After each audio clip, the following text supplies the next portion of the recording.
আমরা চলে আসলাম কৃষ্ণনগর নৌকাঘাটে। কৃষ্ণনগর যাব, এখান থেকে আমরা টিকিট কাটলাম 3 টাকা করে। ওইখানে আমরা পাড়িয়ে যাব, কি বলে ঘাট পাড়িয়ে যাব। দেখো নৌকা আছে এখানে,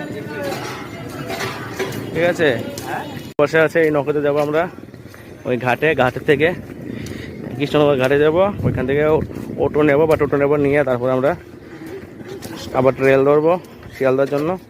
সেখান থেকে আমরা চলে যাবো শিয়ালদা থেকে আবার হাওড়া থেকে আবার দীঘা।